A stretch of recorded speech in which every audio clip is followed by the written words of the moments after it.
You know, when you think of Tokyo's vibrant urban heart, places like Shinjuku or Shibuya immediately spring to mind. We envision towering skyscrapers, neon lights, and, well, just this relentless energy. But what about those quieter hubs? The ones with a hidden history and surprising charm tucked away, layers of stories just waiting to be uncovered. Today, we're taking a deep dive into just such a place, the Osaki district. Right. Osaki, for many, it's known for its sleek high-rises and busy transit connections, a very modern, functional part of the city. But peel back that contemporary surface and you discover these fascinating layers of history. It's really a microcosm of how Tokyo, as a city, has continuously rebuilt, repurposed, and reinvented itself over generations. It's a story of incredible resilience and quiet evolution. So, our mission for this deep dive is to unpack 5 captivating historical stories of Osaki, and crucially, connect them to hidden gems you can still discover today. Think of it as a kind of historical scavenger hunt. It's a chance to see this ever evolving neighborhood through a truly unique lens, transforming what might seem like just another business district into, well, a living museum of Tokyo's past and present. Okay, let's unpack this. Our first stop takes us back to the late Meiji and Taisho eras, a period when Japan was industrializing at lightning speed. Osaki was right at the beating heart of this transformation, a true industrial genesis. What was the scene like back then? Well, imagine the turn of the 20th century. The air here would have been thick with the scent of coal smoke and the clang of steel, really thick. In 1906, the Osaki Steel Works, a crucial early steel production base, was established near what is now the Osaki Station East Exit. This wasn't just any factory. It was a cornerstone of Japan's ambitious drive to become a wealthy nation with a strong military. Think monumental factory buildings stretching across acres, colossal smokestacks punctuating the skyline, and a network of private railway lines just humming with activity, ferrying in raw materials and dispatching finished products to, well, everywhere in the burgeoning empire. This was the engine of national development. That's a powerful image of industrial might. And when you look at the remnants today, does the architecture itself give us clues about that specific era, or was it just purely functional? Because I've heard about a distinct red brick style. Oh, absolutely. The architecture wasn't just functional, it was symbolic and surprisingly sturdy. Very much so. Industrial giants of the era, like the Shinagawa Glass Manufacturing Company, producing early plate glass, crucial for modern buildings, and the Shinagawa refractories, vital for high-temperature industrial processes. They often utilized distinctive red bricks. This robust material became a signature of Meiji and Taisho-era industrial design. It signaled modernity and strength.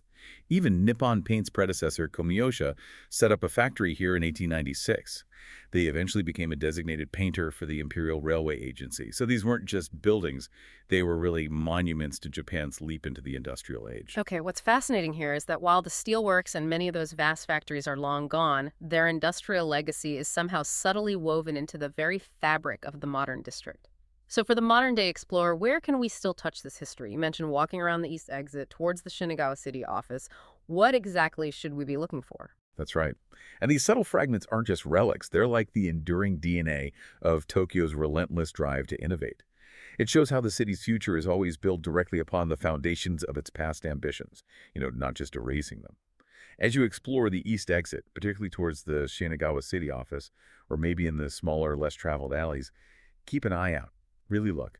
You might spot residual red brick wall bases just peeking out from beneath newer constructions. You'll find old warehouses cleverly repurposed into modern businesses, their original structures still visible if you look closely. Or even original brick sections integrated into the foundations of much newer buildings, like historical anchors.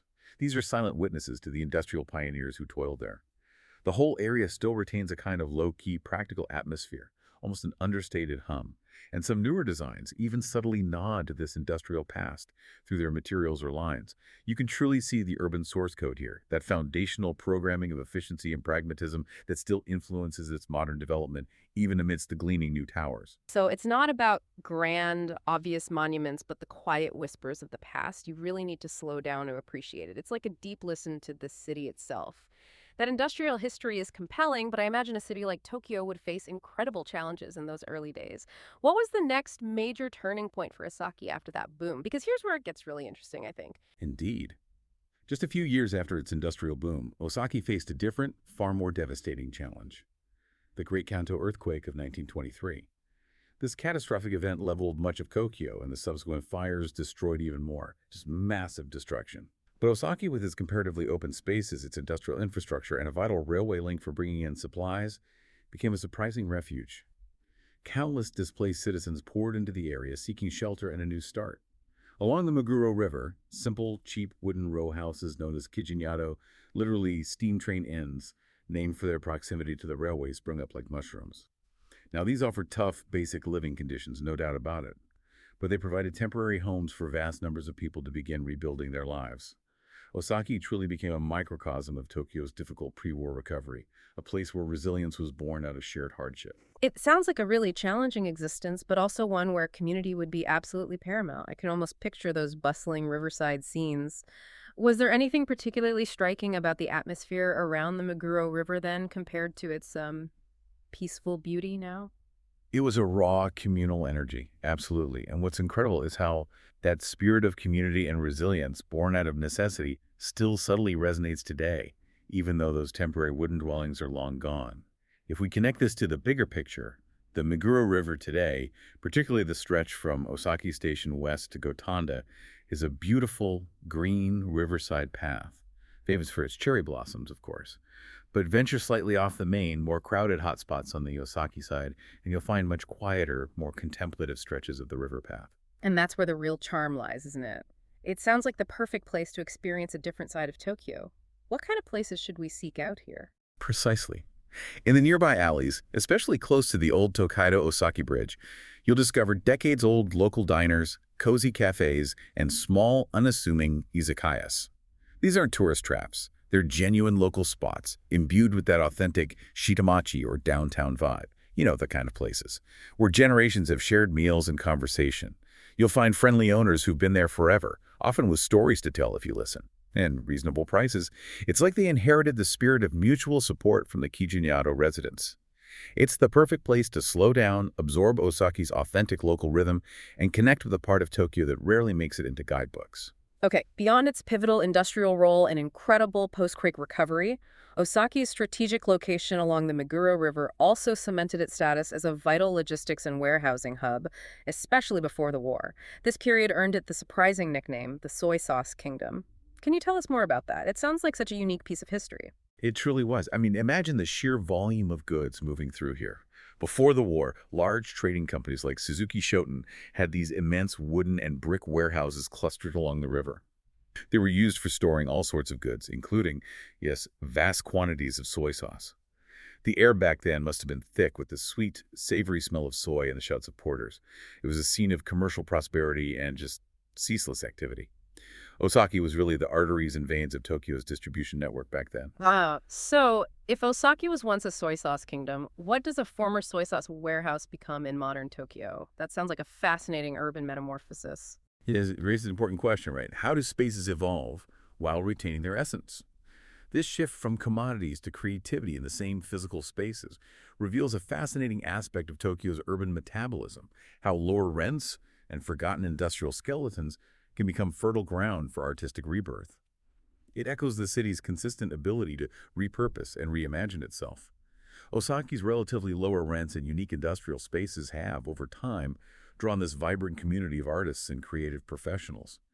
So if you explore the quieter residential and small streets, especially deeper into Ōsaki 1-kome and 2-kome towards Yamate-dori, you might just stumble upon an old warehouse or a small factory building cleverly converted, turned into an art gallery, a design studio, maybe a craft workshop. And they often intentionally retain those rough beams, exposed brick walls, or raw concrete floors. It creates this fascinating contrast with the modern art or creative goods displayed within. It's like these places have transformed from storing physical goods to, storing inspiration and aesthetics. They're these quiet havens of contemporary creativity. That's truly a kind of secret treasure hunt for the creatively curious. A place where you can find contemporary creative energy quietly blossoming in unexpected corners. It makes you want to just wander and discover. Okay, transitioning into the post-war recovery and the rapid economic growth of the Showa era, Ōsaki, perhaps surprisingly, developed a more lively, albeit localized, social scene. It wasn't all just industry and logistics then, was it? Not at all. As Tokyo rebuilt and its economy boomed, people needed places to unwind. Of course they did. The area around Osaki Station West Exit, in particular, even had a brief period with a hanakagai, or geisha district atmosphere. This was in the 1950s and 60s. Now, it certainly wasn't as grand or famous as Shinbashi or Akasaka, but Osaki's version was a vital, more intimate place for the surrounding factory and office workers to, let off steam after a long day. They'd find food, drinks, sometimes even traditional performances. It was a unique slice of Showa-era life, buzzing with human warmth and vibrant local activity, really catering to the needs of the working-class community that called Ōsaki home. And while the traditional Hanakagai is gone, that spirit of local, non-daily escape lives on, right? What does that truly mean in Osaki's modern context? How is it different from, say, Shibuya's nightlife? Oh, it's a completely different rhythm, a slower, more authentic pulse. Shibuya is all about flash and newness, right? Osaki's about heritage and quiet familiarity. Deep in the alleys between Osaki West Exit and Gotanda Station, often just off the old Tokaido route, you can still find izakayas and small bars that have been operating for decades, some for generations. These often have charming wooden facades, glowing warm lanterns that just invite you in, narrow counters where regulars lean in, and walls adorned with faded posters and old photos, each telling a silent story. They serve traditional, comforting food and drinks, often family recipes. These are true local secrets, really away from the tourist crowds, where you can experience genuine Showa retro charm. You can listen to the chatter of regulars, maybe even hear stories from the friendly owners who seem to know everyone by name. It's like a portal back in time, offering that unique, non-daily experience, a refuge where time seems to slow down a bit. That sounds like an incredible way to really soak in the local culture. And speaking of unique local flavor, there's also this intriguing urban legend about Ōsaki being a power spot on the Yamanote line, a place with a special energy field. It sounds like something from a manga. It does, doesn't it? But what's fascinating here is how urban myths often reflect a deeper, almost intangible truth about a place, even if they lack scientific basis. While the power spot theory itself might be a modern invention, it points to a very real and tangible energy that defines Ōsaki, which is the enduring dedication of its shokunin, its master artisans. This district has long been a quiet crucible for their meticulous work. Its history as an industrial hub, with its factories and skilled labor, naturally fostered a culture of craftsmanship. And even today, nestled amongst the high-rises and residential streets, you find these pockets where this legacy really thrives. So we're talking about actual workshops, still producing amazing, often unique things. That's an incredible contrast to the corporate towers nearby. Exactly. This is where Osaki's unique character truly shines, I think. If you venture into the residential streets further from the station's core, especially in Ōsaki 1-come and 2-come, you might discover these unassuming signs. Signs for precision processing, special printing, handmade leather goods, metal crafts, model making, or even really niche services like instrument repair and antique book restoration. These aren't just businesses, they are the fortresses of contemporary artisans, where incredible skill and dedication are quietly preserved and passed down. Some even have small direct sales or display spaces, though sometimes you might need a reservation or just plain luck to visit. But they offer truly unique handmade products that embody the meticulous dedication of these craftsmen. It's like unearthing hidden urban treasure chests, pieces of enduring Japanese skill that continue to shape the world, one meticulous detail at a time. Wow. So if you want to soak in that Ōsaki energy, that unique blend of dynamic urban motion and quiet, stable craftsmanship, where would you recommend going to really feel it all come together? I'd suggest a simple visit to the Osaki Station West Exit Plaza, or even better perhaps, a quieter section of the Meguro River Path, maybe at dusk.